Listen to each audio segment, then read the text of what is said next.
வணக்கம். இன்றைய முக்கிய செய்திகள். புதுச்சேரியில் கழிவறையில் இருந்து விஷவாயு வெளியானதில் ஒரே பகுதியை சேர்ந்த மாணவி உட்பட 2 பெண்கள் உயிரிழந்த சம்பவம் பரபரப்பை ஏற்படுத்தியுள்ளது.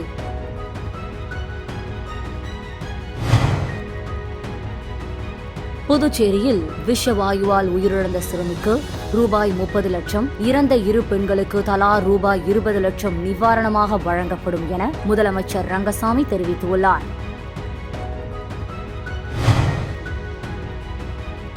புதுச்சேரியில் அரசு அனுமதியின்றி பாதகைகளை வைத்தால் சிறை தண்டனை அல்லது அபராதம் விதிக்கப்படும் என மாவட்ட நிர்வாகம் எச்சரிக்கை விடுத்துள்ளது.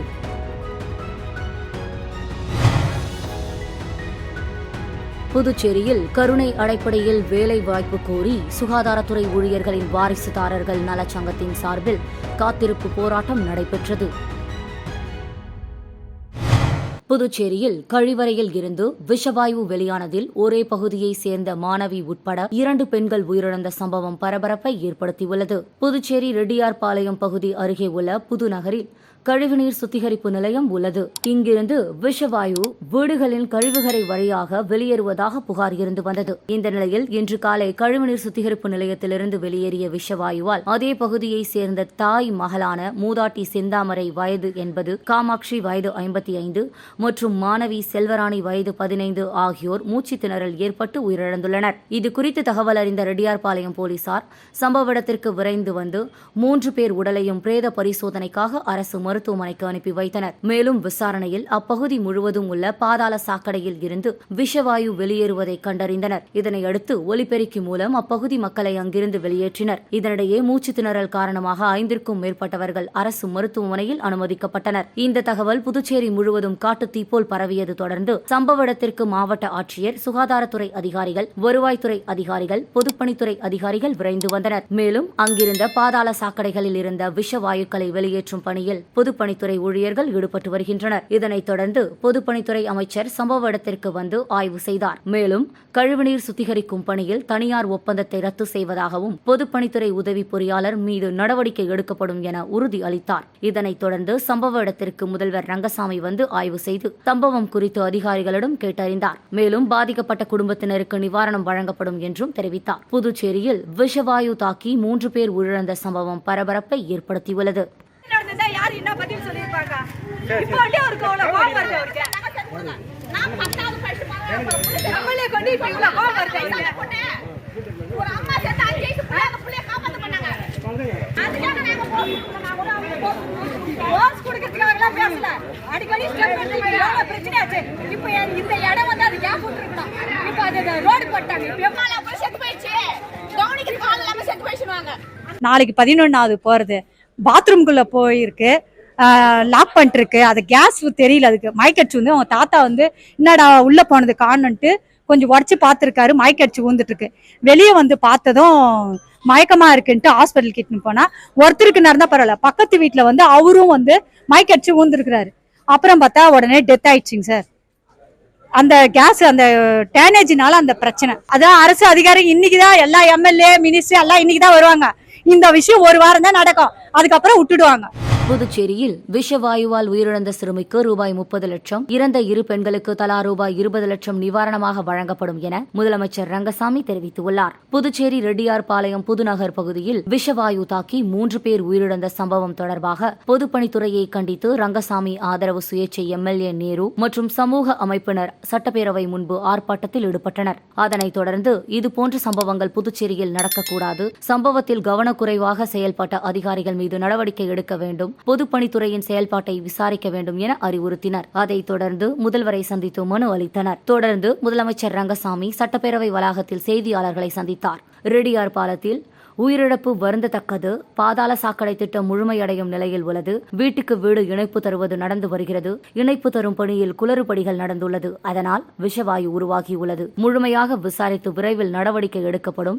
எங்கும் இதுபோல் நடக்கக்கூடாது என்றும் அரசு கவனம் செலுத்தும். புதுநகரில் ஆய்வு செய்து சரி செய்யப்படும். உயிரிழந்த சிறுமி குடும்பத்துக்கு ரூபாய் 30 லட்சம் நிவாரணம் தரும். 2 பெண்களுக்கு தலா ரூபாய் 20 லட்சம் நிவாரணம் உடனடியாக தரப்படும் என தெரிவித்தார். முன்னதாக பொதுப்பணித்துறை அமைச்சர் லட்சுமி நாராயணன், சட்டப்பேரவைத் தலைவர் செல்வம் மற்றும் பொதுப்பணித்துறை அதிகாரிகளுடன் முதலமைச்சர் ஆலோசனை மேற்கொண்டார். அந்த இடம் அதிகமா இருக்காங்க ஐயா.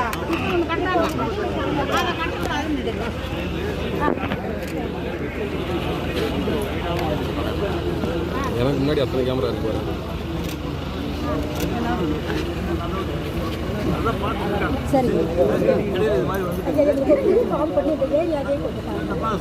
பொதுமக்களுக்கு எந்த பாதிப்பும் இல்லாம எது வேணாலும் செஞ்சு கொடுங்க.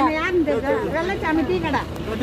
புதுச்சேரியில் விஷவாயு தாக்கி 3 பேர் உயிரிழந்த சம்பவத்தில் நீதி விசாரணை நடத்த வேண்டும் என்றும் உயிரிழந்தவர்களின் குடும்பத்தினருக்கு தலா 25 லட்சம் நிவாரணம் வழங்க வேண்டும் என அதிமுக மாநில செயலாளர் அன்பழகன் வலியுறுத்தியுள்ளார். புதுச்சேரி ரெட்டியார்பாளையம் பகுதியில் உள்ள புதுநகரில் கழிவறையில் இருந்து விஷவாயு வெளியானதில் 3 பெண்கள் உயிரிழந்தனர். மேலும் மூச்சுத் திணறல் காரணமாக 5க்கும் மேற்பட்டவர்கள் மருத்துவமனையில் அனுமதிக்கப்பட்டுள்ளனர். இந்த விவகாரம் தொடர்பாக சம்பந்தப்பட்ட அதிகாரிகள் மீது நடவடிக்கை எடுக்கப்படும் என்றும் துறை ரீதியான விசாரணை நடத்தப்படும் என புதுவை அரசு அறிவித்துள்ளது. இந்த நிலையில் சம்பவ இடத்திற்கு சென்ற அதிமுக மாநில செயலாளர் அன்பழகன் உயிரிழந்தவர்களின் குடும்பத்தினருக்கு ஆறுதல் தெரிவித்தார். தொடர்ந்து செய்தியாளர்களிடம் பேசிய அவர், புதுச்சேரி என்ஆர் காங்கிரஸ் பாஜக கூட்டணி அரசின் அலட்சியத்தால் 3 பேர் உயிரிழந்துள்ளனர் என்று குற்றம் சாட்டினார்.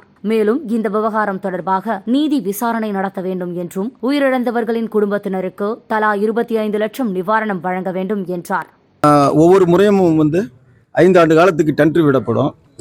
இந்த டெண்டர் விடப்பட்டு 4 மாதம் ஆகியும் அந்த டெண்டர் புதுப்பிக்கப்படாததால அந்த டெண்டர் எடுத்தவரும் அந்த சப்பிக்கு அந்த சுத்திகரிப்பு நிலையத்தை சுத்தம் பண்ணல.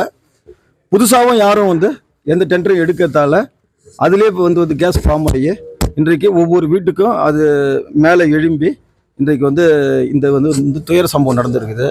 இது அரசாங்கத்தினுடைய ஒரு திட்டமிட்ட ஒரு அலட்சிய போக்கு முதல் காரணம். ஏன்னா எங்கே சுத்திகரிப்பு நிலையம் இருந்தாலும் அதை தினசரி சுத்திகரிப்பு பண்ணாதான் பொதுமக்கள் நிம்மதியாக வாழ முடியும். நீங்கள் 10 நாள் சுத்திகரிப்பு பண்ணலனாவே அது 11ஆவது நாள் அந்த மக்களுக்கு துர்நாற்றம் வீசக்கூடியும். அந்த நிலையில் கடந்த 4 மாத காலமாக புதிய டெண்டர் விடப்படாமலேயும் அரசு துறையில் இருக்கின்ற அதிகாரிகளும் அதை கவனிக்க தவறுவதாலையும் இன்றைக்கு இந்த இது இப்படிப்பட்ட ஒரு துயர சம்பவம் நடந்திருக்குது.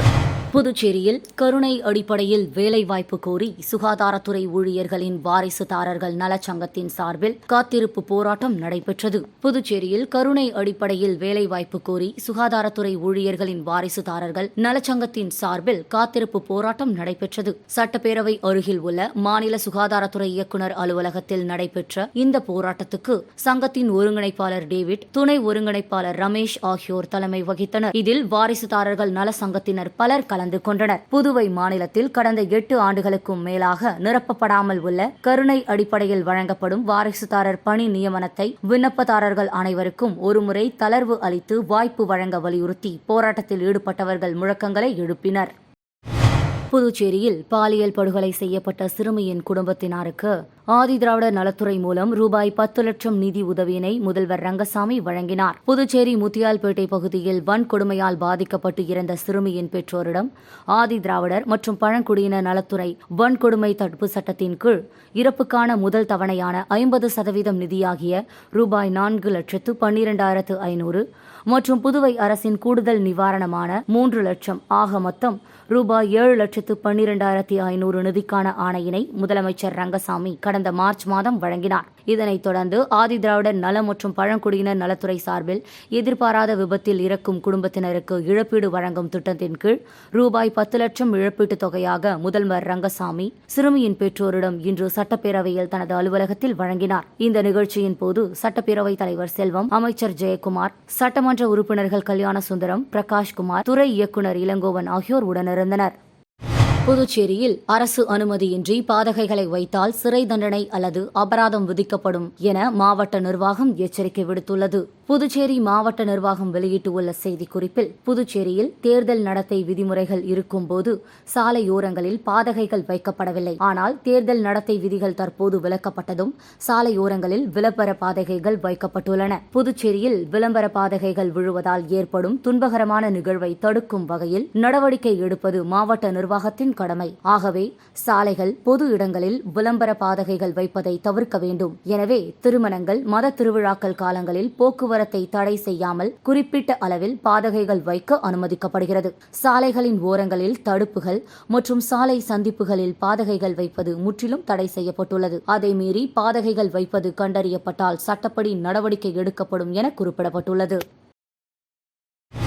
புதுச்சேரி அரசு மேல்நிலைப் பள்ளிகளில் +1 வகுப்பில் சேர முடியாத மாணவர்களுக்கான இறுதி வாய்ப்பாக சேர்க்கை கலந்தாய்வு நாளை மறுதினம் துவங்குகிறது. அரசு பள்ளிக்கல்வி இயக்க இணை இயக்குநர் சிவகாமி வெளியிட்ட செய்திக்குறிப்பில், புதுச்சேரி பகுதியில் உள்ள அரசு மேல்நிலைப் பள்ளிகளில் +1 வகுப்பிற்கான பள்ளி அளவிலான சேர்க்கை மற்றும் கலந்தாய்வுகள் மே மற்றும் ஜூன் மாதங்களில் நிறைவு பெற்றன. இதன் தொடர்ச்சியாக அரசு பள்ளிகளில் மீதமுள்ள இடங்களை நிரப்ப உத்தேசிக்கப்பட்டுள்ளது.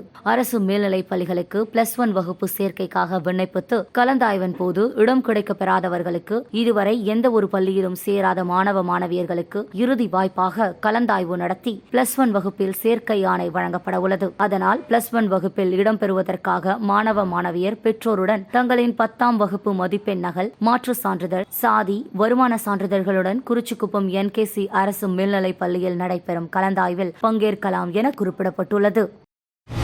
வானூர் வட்டம் வாழப்பாட்டம் பாளையம் கிராமத்தில் எழுந்தருளியிருக்கும் ஸ்ரீ பேட்டை வாழி மாரியம்மன் மற்றும் ஸ்ரீ கோகிலாம்பிகை சமேத ஸ்ரீ கல்யாண சுந்தரேஸ்வரர் ஆலய கும்பாபிஷேக விழாவினை முன்னிட்டு யாகசாலை பூஜைகள் நடைபெற்றன. புதுச்சேரி மாநிலம் வில்லியனூர் அருகே தமிழக பகுதியான விழுப்புரம் மாவட்டம் வானூர் வட்டம் வாழப்பாட்டம் பாளையம் கிராமத்தில் புதிய மகாமண்டபம், 3 நிலையுள்ள ராஜகோபுரம், ஸ்ரீ விநாயகர், ஸ்ரீ முருகர் சுவாமிகளுக்கு தனித்தனி சன்னதிகள் அமைக்கப்பெற்று, மேலும் ஸ்ரீ கோகிலாம்பிகை சமேத ஸ்ரீ திருக்கல்யாண சுந்தரேஸ்வரர் சுவாமி ஆலயத்தில் புதிய ராஜகோபுர திருப்பணிகளை முடித்து அஷ்டபந்தன மகா கும்பாபிஷேகம் நாளை புதன்கிழமை நடைபெறுவதை முன்னிட்டு நேற்று காலை ஆலயத்தில் ஸ்ரீ விக்னேஸ்வர பூஜை, மகா கணபதி ஹோமம், ஸ்ரீ லக்ஷ்மி ஹோமம், நவகிரக ஹோமம் உள்ளிட்ட நிகழ்ச்சிகளும், மாலை வாஸ்து சாந்தி, ரக்ஷா பந்தனம், யாகசாலை பிரவேசம், முதல் கால யாக பூஜை ஹோமம், பூர்ணாகீதி, மகா தீபாராதனை உள்ளிட்ட நிகழ்ச்சிகள் நடைபெற்றன.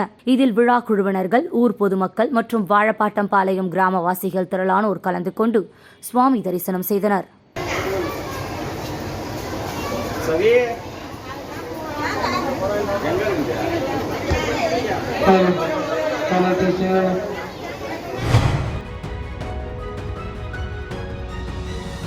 புதுச்சேரியில் கழிவறையில் இருந்து விஷவாயு வெளியானதில் ஒரே பகுதியை சேர்ந்த மாணவி உட்பட 2 பெண்கள் உயிரிழந்த சம்பவம் பரபரப்பை ஏற்படுத்தியுள்ளது.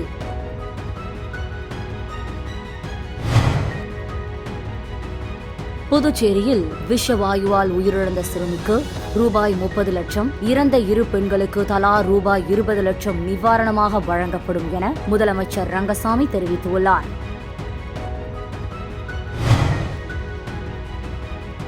புதுச்சேரியில் அரசு அனுமதியின்றி பாதகைகளை வைத்தால் சிறை தண்டனை அல்லது அபராதம் விதிக்கப்படும் என மாவட்ட நிர்வாகம் எச்சரிக்கை விடுத்துள்ளது.